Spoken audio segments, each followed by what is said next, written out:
Good morning, guys. Today is Wednesday, September 6th, 2017. And we are in Florida, in my region of Florida, well, in all of Florida, actually. We are facing the imminent threat of Hurricane Irma bearing down upon us. And we're anticipating seeing it somewhere around 2 a.m. Sunday morning. It's a Category 5 hurricane at the moment. I hope for the best that it won't strengthen. I'm hoping that it will lose some of its power, dissipate, veer off, whatever, as long as it doesn't hit us. And as long as it doesn't hit Texas. I wouldn't want to see them go through all that again. Now, I've been through some terrible, terrible weather living in Florida. I experienced more tornadoes when I lived up north growing up, but here you have a lot of hurricanes, tropical storms. And I was here during Hurricane Andrew in 1992, and then Hurricane Donna and Charlie, and working for a utilities company. We're in high demand during those times. So it's something that not only do I have to live through, but I have to be very involved with, and just about everybody does. But I will tell you that this is when you find out the character of people around you and how comfortable they really are. And when a crisis hits, or when the threat of a crisis hits, it's amazing how people buckle and how weak you see that they really are. And I'm not saying that we should be aloof and not take things seriously. We are taking this hurricane very seriously. We have to. We don't want to experience anything like what Texas has been going through. And I've seen what these things can do. I lived through a tornado in 1974 in Monticello, Indiana, where it just about completely obliterated the city. And our home was just destroyed on top of us while we were in the basement. I know what it's like to actually live through that stuff, so I don't take it lightly. But what I don't like is I don't like seeing how people actually are when a crisis hits, and the inability to stay calm, and the inability to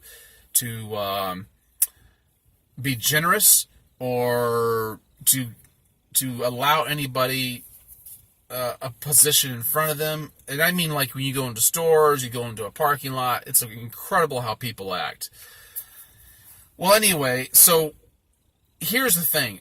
I think that it's all in the way people view a crisis. That's what's going to determine how they're going to handle it, is how they view it to begin with.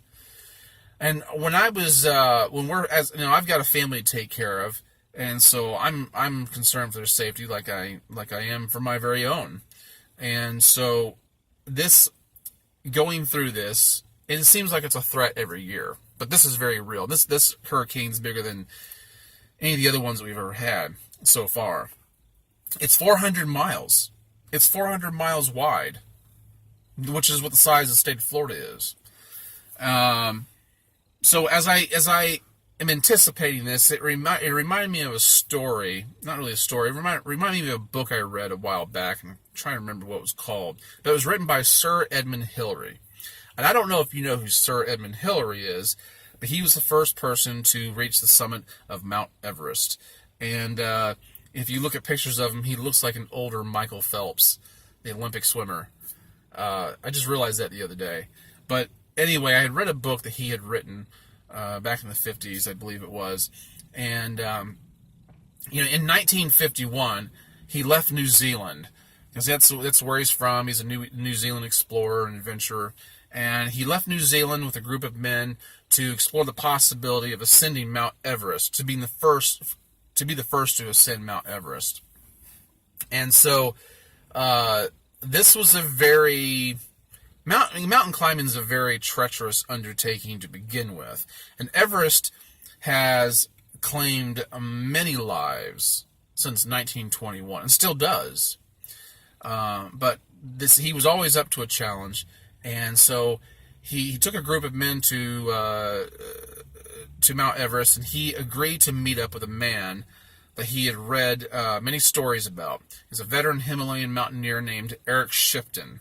And so Eric Shipton he was going to, kind of be a tutor to Hillary in this regard, and Eric Shipton talked Hillary into taking a 10-day journey alone with him to the southeast area of Everest. And so Hillary said that on that little trip, they explored areas that men had never been to. They crossed difficult paths and visited great glaciers. And he said, but as exciting as that adventure was, what he was going to remember the most was the character of Eric Shipton. Eric Shipton had the true character of an adventurer. Okay? Here's 3 things he said about Eric Shipton that I think needs to stick with us. And it really impressed me. And I think it really captures the heart and the essence of the spirit of an adventurer. And I would hope that after hearing this, you would think about it and you would embrace it for yourself and look at your crises in the same regard. And in turn, let it affect how you see the rest of the world and the rest of your life. The 3 things he said about Eric Shipton were, Eric Shipton was able to remain calm and comfortable in any circumstance. Calm and comfortable in any circumstance. Number 2, he had this insatiable curiosity to know what lay over the next hill or around the next corner. And number 3 was he had the incredible ability to transform the pain and misery of high altitude life into a great adventure. Now that's the way to handle these things. And that's what Hillary remembered the most about Eric Shipton. That's what he remembered about his character.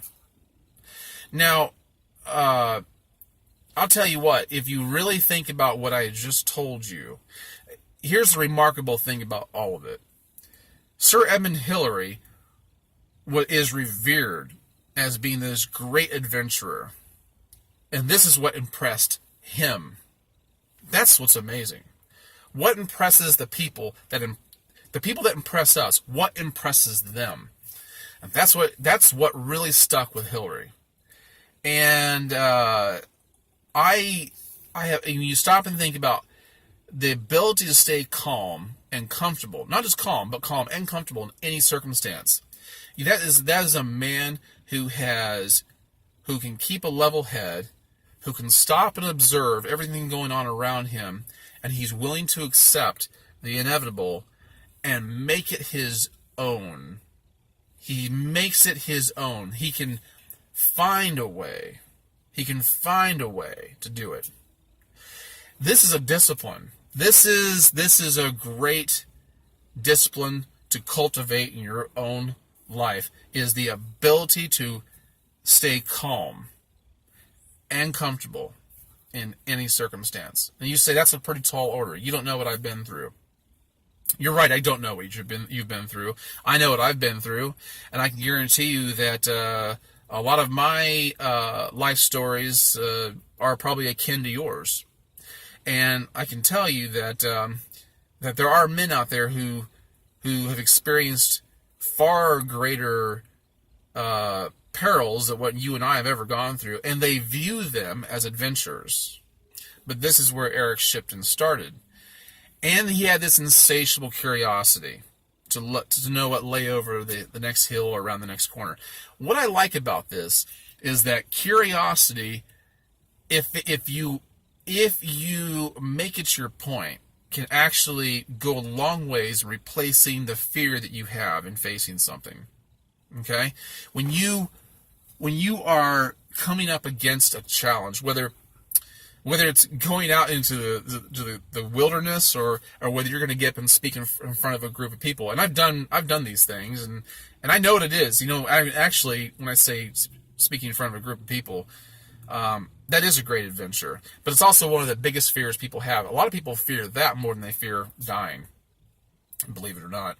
And So, when you take on the attitude that you're going to be curious about how you carry this out, curious about how you execute it, curious about how things are going to turn out, curious about what takes place in the storm, curious about everything in regards to what you're going to face.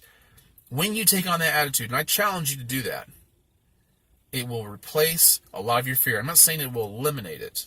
I think it's healthy to have a good degree of fear, but I think that it will replace a lot of your fear. And then, to turn the pain and misery of high altitude life into a great adventure, you're not going to escape pain and misery in your life. You're just going to have to go through it. These hurricanes, I have no control over them. Nobody does. I've lived through tornadoes, blizzards. None of us have any control over any of those. And they do bring a great deal of discomfort to us. And a lot of times, pain and misery. I know what it's like to be so cold that you can't get rid of the pain until you become so numb. And then the worst part about being numb is coming out of that. And you people listening to this know what I'm talking about. Or I know what it's like to suffer just an incredible amount of heat and you can't get away from it. I'm not talking about just being out in the sun. Being trapped in certain situations and just not being able to escape. I know what it's like to be stranded. I know what it's like to be abandoned. I know what it's like to be uprooted and moved with very little or no notice at all. I know what it's like to not have any control, seemingly, over anything in my life and just be blown like the sails in the wind. I know what that's like. The difference is the attitude. And luckily, I guess it's been cultivated by my parents in me, but luckily I kind of bend toward looking at things as an adventure anyway. But I'm going to tell you something, when you can transform pain and misery into a great adventure, I think it will make a big difference in your life. Instead of sitting around and complaining about it, accepting it. One of the examples I saw that I was impressed with years ago, even though I do not like this man, was on Survivor. You had a man named Russell. I'm trying to think of his last Russell Hantz. And nobody liked him. And I'm glad he didn't last long. But one of the things I really admired about Russell Hantz was when it was raining on one of the islands that they were on. When it was raining, it was cold, and they were all shivering, and they were all complaining, and they all act like they were going to die. They just couldn't take it anymore, and they just wanted to leave. They don't know if they could do it anymore. Russell Hantz sat back and was like, "I love this. This is what I live for. I'm perfectly comfortable," and I love that about Russell because he's experiencing the same thing that everybody else was. But he had a mindset. He accepted it. I didn't like anything else he did, but I liked that facet of him, that aspect of him. And that's what I'm saying, folks, is change your attitude, change your outlook. It'll change your character. And it might be the very thing that people respect about you and the thing that people remember about you. Leave a legacy. Develop a character that people can respect. And learn how to face a crisis. I'm not saying I look forward to Hurricane Irma, but I'm curious about it. And I do look at it as an adventure. Much as I do everything in life. And I wish you guys the best. And if you're listening to this and you're facing a crisis in your own life, I hope this video has found you at the right time and it helps. And hunker down. If you're in Florida, hunker down because it's coming. Batten down the hatches. All right, guys, I will catch you in the next video. Like this video, subscribe to my channel, and feel free to comment. I will see you guys in the next one. All right, bye-bye.